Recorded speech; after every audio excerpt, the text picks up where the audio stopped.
Alright, this is like my third attempt trying to record this fucking intro. I'm doing it without a script this time because I just said, fuck it, I'm not rewriting that shit again.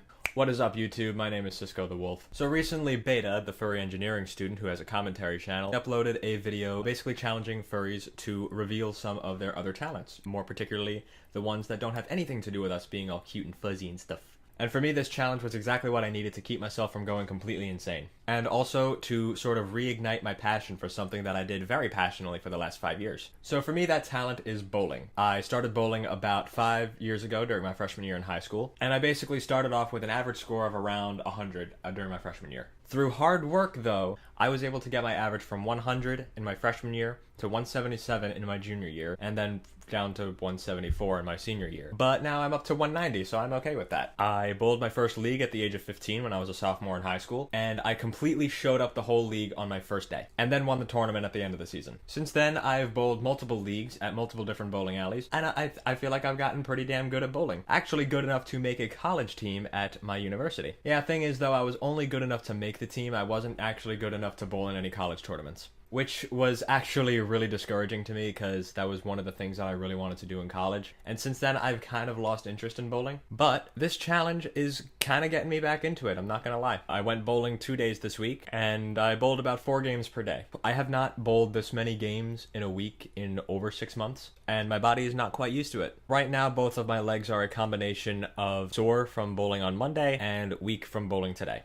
It's kind of taken me a little bit to get my bearings back together, but, you know, after bowling for about 8 games this week, I think I'm kind of getting it back. So I kind of want to take a look at a few shots with you guys. I've recorded some for the last couple of days. I recorded a full game today. So let's take a look at some of those, shall we? Okay, so before we start taking a look at some of these shots here, I just want to preface this by saying I'm going to be talking to you guys as if you know everything about bowling that I do. I'm going to fucking address you guys as equals in terms of overall bowling knowledge. So just keep that in mind. Alright, so here I've got a full game for you guys from earlier today. This was still at Bolero Queens on lanes 25-26. The shot this time is Stone Street. It's a 42-foot house shot, but the mechanic who oiled the lane accidentally put down High Street first. So he basically just kind of put down High Street because that's the normal house shot over there, and then said, oh shit, I was supposed to put down Stone Street. So it did kind of have to strip some oil away, which could have played into why the ball did not quite drive as much as I would have liked it to. But I was still able to get it done on this shot, so it wasn't too bad. So frame 1, you know, we strike. You know, that was a pretty damn good shot. It came back, drove right through the pins beautifully. Second frame, I'm on lane 25. Generally how leagues operate, they do switch lanes every frame. Why, I have no idea, but it does add a lot to the challenge. So we get a lucky double here. And, you know, it might as well be November now. If I strike here, might as well be November, late November, Thanksgiving. We're going for the turkey. Come on, just fucking bowl already, guy, Jesus. That ball I get out, but it comes back. 6 leans on the 10 for a strike, or for a turkey, rather. For some reason, I should have seen the adjustment. I should have actually seen the adjustment that I needed to make off of that shot. But that was the first shot that really hit the pin super flat. The next 2 hit pretty flat as well, but I wasn't quite so lucky on these next 2 shots. Here I leave a 10 pin, and you can see me right off the screen there, setting up to shoot the spare. And I do make this 10 pin. But these 2 shots, they hit flat. I certainly was not nearly as lucky as I was in frame 3 to get a flat hit there. So I'm going to throw this shot. It's going to come up flat again. It's going to leave another 10 pin. So at this point, I do have to make an adjustment because I realize I'm starting to leave 10 pins. And there goes that ball right into the gutter. That was bound to happen eventually. More 10 pins you leave, the more you miss them. So the adjustment that I'm making here is this. The ball's coming up, it's hitting flat. So I'm making a lateral move. I'm going to move 3 inches back to get the ball on the lane a little bit sooner. So it'll hook a little bit earlier. And to compensate for that, I'm going to get the ball out just a little bit further by moving half a board left. So that should get the ball to grab onto the lane a little more, drive a little more, and also come in with a little more angle. And I could see it absolutely worked. That ball hit dead flush, 10 in the pit. And here's hoping it works the same way on the other lane, because these two lanes are not playing the same. I'm noticing 26 is playing a lot tighter than 25. That was more of a wall shot. That shot did come up flat, I'm noticing right now. But I did get lucky there. This shot, I actually had to re-rack the pins, because I noticed I was missing one in the back. I had to re-rack the pins, so I did kind of sit a little bit longer, kind of threw me off my rhythm, and I did miss left. That I was in the right spot, but I just missed. Thankfully, I left myself something makeable, got myself out of trouble. So I did make the spare. That could have been a lot worse. That could have been a big split. That could have been a 6-7-10, I believe. Yeah, 6-7-10.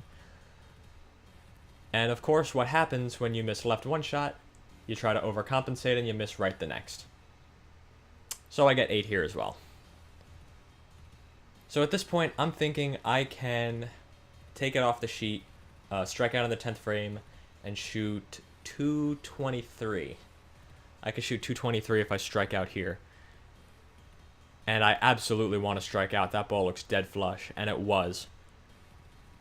And this shot, I miss it outside. Here I am willing the ball to hook, and it doesn't. It only gets 5. So I could pick up the spare and shoot 213, which I hook right into it. Pick up the spare like a boss. And the final score is 213. Best game I've bowled in a long time.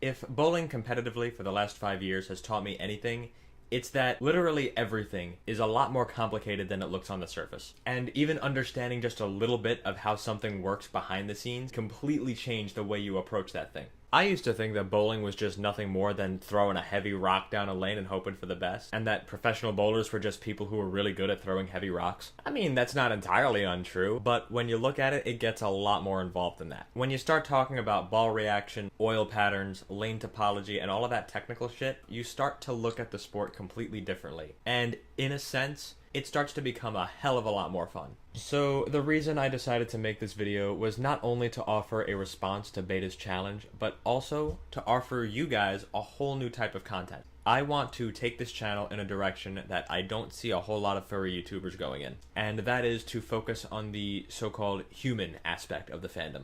Underneath the facade of cute, cuddly wolves, we furries are actually human beings with human interests, human emotions, and I think a lot of people seem to forget that. That's basically the gist of what I want to do here. I'm going to expand on that idea a lot more in the future, believe me. So guys, please definitely let me know if you want to see more bowling content from me in the future. Maybe if you just want to watch me bowl, or you want me to give a couple of lessons here and there. To an extent though, I've kind of already done some bowling content. If you scroll back just a little bit on my YouTube channel, you can actually still find my college bowling recruitment video from a couple years ago. If you guys want to see more of this, definitely let me know. I mean, I enjoy bowling, so it's definitely not a burden to me at all. And if you live in the New York City area and you want to actually go bowling with me sometime, definitely hit me up. Between work, school, making videos for you guys, and of course bowling, my schedule is rather hectic, but I'm sure we could work something out. Anywho, it's getting pretty damn late where I am now. I'm very tired and still have a lot to do before I hit the sack, so I'm going to cut things off right here. My name is BetaEtaDelota, also known as Cisco the Wolf. You guys have a fantastic night, and take it easy.